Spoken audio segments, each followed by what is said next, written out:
Hello, and welcome to the Differentiated Classroom brought to you by TeachTastic Publishing. In this video, we will be showing you how to teach a lesson for kindergarten addition to 5, specifically in how to convert words to addition sentences.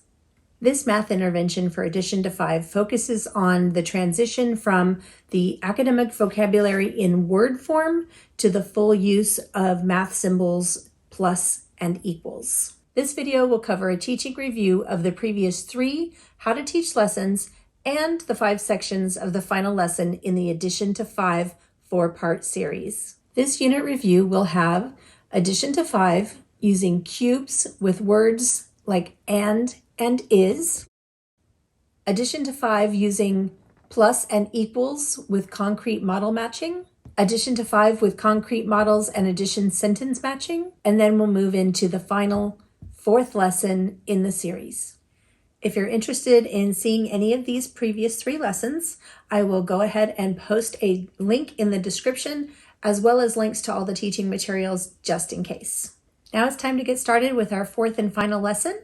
We're going to walk through the introduction, guiding question, teacher modeling, independent practice, and the assessment.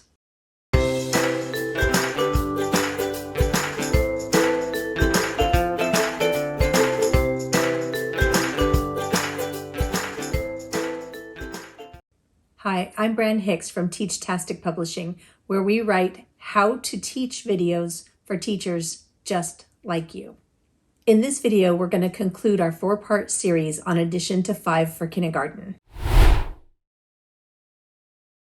The learning progression for addition to 5 starts with the concept of 3 and 3, matching 3 objects to the number 3 as written, then progresses to 3 objects and 1 more object is or equal to 4. 3 and 1 is 4.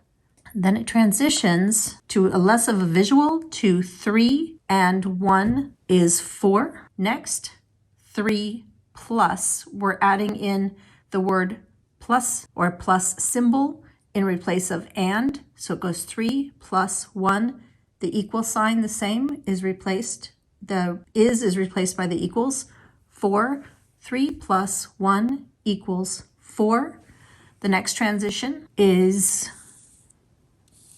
3 plus 1 equals 4, without the word and is visible or any type of manipulative. Then finally, taking the transition to the final step in preparation for word problems onto 3 plus 1 equals 4. That is the full learning progression for addition to 5. Before we transition into our 4th and final lesson, I wanted to get your comments on how have you liked the review so far? Is there anything in the future? I'm kind of looking at 2nd grade as for my next video series. If that's going to work for you, or if you think you'd like a different grade level, let me know in the comments below. Don't forget, tap that like button and let's get started with lesson 4. As we move into this lesson introduction, we're going to want to have our sticky notes available. The sticky notes are going to have the written words versus the symbols, so we can start a little bit of a conversation with the students about the difference between the words and the symbols and when we would see them and when we would use them. First, you want to start by showing the students the sticky notes, one with the plus symbol on it and one with the equal symbol. Ask who can tell what each of these symbols mean and how have they seen them used before. Next, you're going to show the students the sticky notes with the numbers and their matching words and ask them to match the numbers 1 through 5. And lastly, you're going to show a set of sticky notes with the plus symbol versus the word plus, the equal symbol, and equals written as a word. So based on the conversation, the students are really going to show their readiness, and it's going to inform you on how you're going to proceed with understanding where their reading ability versus their math ability is. So pay close attention to the conversation and who is ready to be able to make this transition and who might still need some additional practice. There's going to be an additional worksheet to help with the reading skills if that is the direction that you want to take this lesson. I'll post that in the description. You might want to do an optional lesson opener that includes shoring up the numbers and the symbol matching to the word knowledge first, then move into this lesson. It's going to be your option. This may be your serious go-to option if you have students who have a little bit more of a reading deficit and just need that little extra bit of practice. So your choice. Otherwise, we're going to dive right in and get them prepared for the assessment for this lesson. Guiding question. When can you think of a time or place when knowing the written words for the mathematical symbols or the written words for numbers might be important? For teacher modeling, you're going to start by showing the addition sentence 3 plus 1 equals 4. Ask the students to repeat the addition sentence and the sum. You're going to get responses of 3 plus 1 equals 4. Then I want you to display the replacing of 3 and 1 and 4. And ask the students to read that addition sentence. 3 plus 1 equals 4. 3 plus 1 equals 4. Ask them to discuss if the addition sentence changed. Did it change in any way? Does the sum change? 3 plus 1 equals 4. Have them look at it, discuss it, repeat it back to you. Repeat the addition sentence multiple times, this time only swapping the plus and equals. Ask the students, does the addition sentence change? 3 plus 1 equals 4.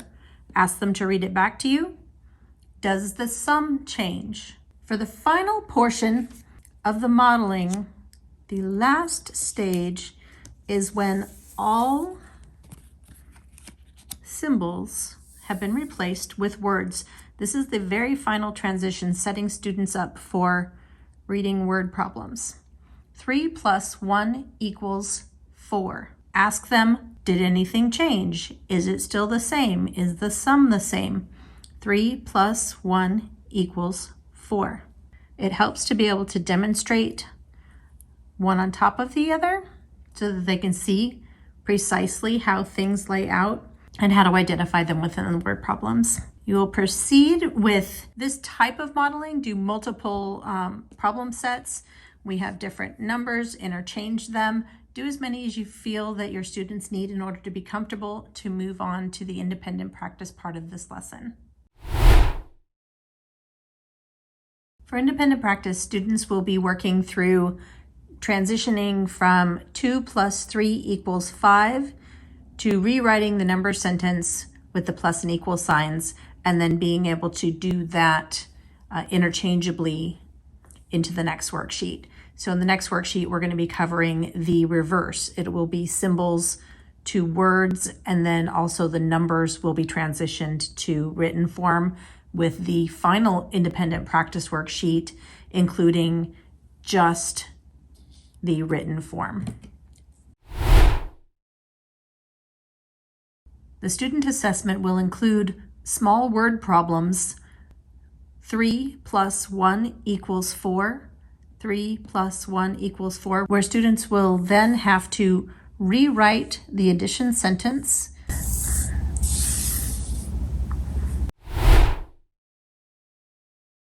For this lesson, I'm going to recommend that the teaching tip be to have as many of these manipulatives printed and laminated as possible. You want to allow the kids to be able to move them around, get a feel for swapping out the symbols, the words, matching the symbols, matching the words, and working in partner groups. Teacher tip number 2 is doing a quick check to make sure that your students have a clear understanding of the word form of all the numbers 1 through 5. If you're interested in knowing where to get the lesson plans or the worksheets that we worked through today, I will go ahead and post a link in the description below. Also, if you want to receive an alert for when we post our next video, go ahead and ring that bell, hit that subscribe button, and we will see you in the next video.